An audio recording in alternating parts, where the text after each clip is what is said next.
Oi, gente. E aí, tudo bem?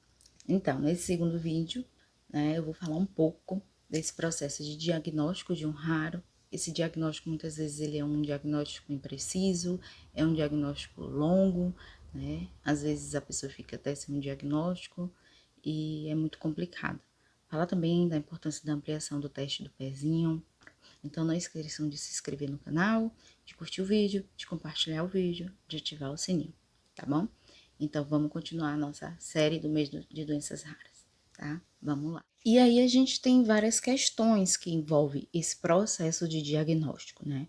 Nós estamos falando de doenças raras. Quando a gente fala em doenças raras, esse diagnóstico vai envolver poucas pesquisas, né? Vai envolver também uma doença que tem pouca disponibilidade em material, né? Para médicos mesmo, né? E até mesmo para os pacientes, né? É difícil também de encontrar, às vezes, os sinais daquela doença, né, são sinais similares a doenças comuns, e aí isso dificulta todo o processo, né, por falta justamente de conhecimento da própria sociedade médica, dos pesquisadores, que ainda têm pouca informação. Então, tudo isso causa, às vezes, angústia no próprio paciente, que muitas vezes ele mesmo vai em busca do seu diagnóstico. E aí é nessa de ir em busca do seu diagnóstico que entra vários e vários problemas, né, em questão. Porque você vai para o Dr. Google, né, que te causa desespero, porque você vai colocar o que você está sentindo e lá vai dar inúmeras e inúmeras situações, né, não vai te dar teu diagnóstico. Então, envolve muitas questões, né, e dentro dessas questões eu posso resumir dinheiro, pesquisas, a comunidade médica em si, e uma questão que eu acho que é muito importante de se falar, que são as pessoas que estão ao redor dessa pessoa rara, né? Seja ela uma criança, um adolescente, um adulto, enfim, que é o apoio. Muitas vezes essas pessoas elas não são levadas a sério. As pessoas muitas vezes acham que são coisas que as pessoas estão colocando na cabeça. E aí se depara inclusive com médicos que chegam para você e fala que aquilo tudo é coisa de sua cabeça. Então, além de todo o processo que você tem de chegar no diagnóstico, você tem que enfrentar as pessoas, inclusive os próprios profissionais, te colocando e apontando o dedo como se tudo aquilo fosse de tua cabeça. Então, até você conseguir montar esse quebra-cabeça do diagnóstico, é preciso ter muita perseverança, né? E muita resistência. Por isso que eu falo que a gente existe e resiste, porque é preciso ter resistência para aguentar e enfrentar tanta coisa, né? Então, até você encontrar o seu diagnóstico de verdade, é todo um processo. E esse processo requer muita paciência. E aí, quando você encontra o diagnóstico de uma doença rara, isso pode causar até felicidade, né? Se você demorou tanto, você só quer encontrar o que é que você tem. Às vezes acontece isso. Mas você cai num local desconhecido. E isso aí pode demorar, né? Em média, o que falam de 2 a 4 anos ou mais, né? Ou menos, como foi o meu caso, tudo bem, mas ou mais, né? E aí você é submetido a tantos exames, às vezes exames até desnecessários, né? E isso causa angústia e insegurança por não saber o que se tem, por cada exame que você faz, você não saber o que tem. E aí tem 3 situações comuns de diagnóstico, os mais comuns, né, que a gente vê, faz com que haja demora nesse diagnóstico, né? É relacionado aos profissionais, a pessoa não é encaminhada por um profissional correto e isso vai causar uma demora no seu diagnóstico ou no seu tratamento.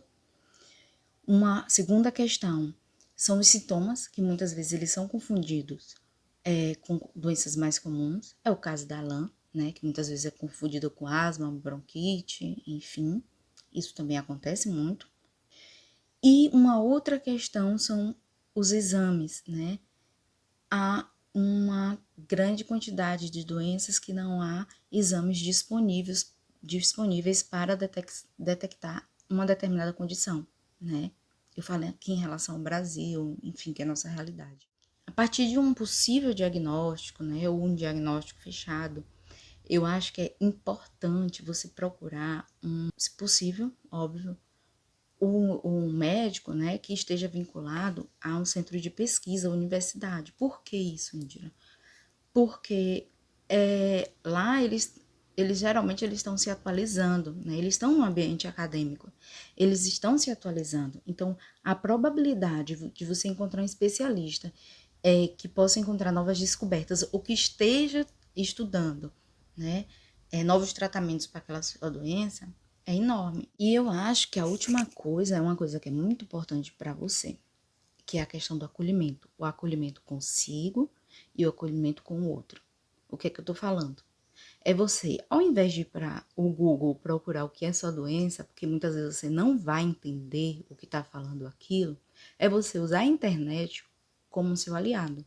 É você procurar associações, grupos de discussões para te acolher e você acolher outras pessoas.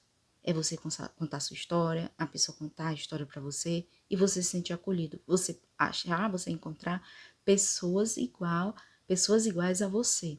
Pessoas que te acolham e que te entendam. E juntos vocês consigam conscientizar a sociedade, sabe? E também auxiliar no seu próprio crescimento a respeito da sua própria doença. E eu acho que isso é importante. E aí é que entra uma questão muito importante. Esse processo todo, né, de diagnóstico, eu acompanho algumas páginas e eu vejo o quanto é sofrido para muita gente.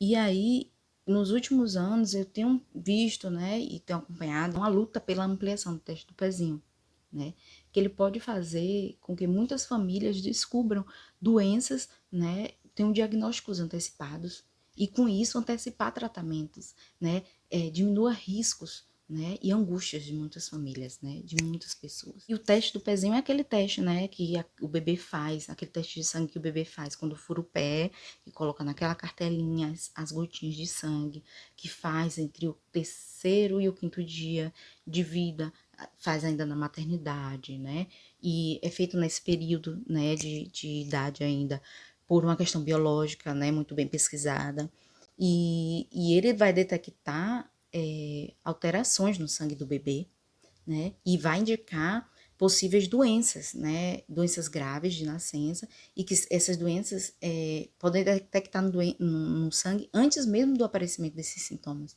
Então, falando do SUS, né? Da nossa realidade enquanto brasileiro, enquanto a realidade que a gente tem que ter, né? De graça, no SUS a gente tem um teste do pezinho básico. Esse teste do pezinho básico, ele vai detectar algumas doenças. E tem um teste do pezinho ampliado, que só acontece onde? Nas redes particulares. E aí o que é que acontece? No teste de pezinho básico, são detectadas apenas 6 doenças. Eu acho que incluiu mais a toxoplasmose, né, recentemente, em 2020. Toxoplasmose congênita.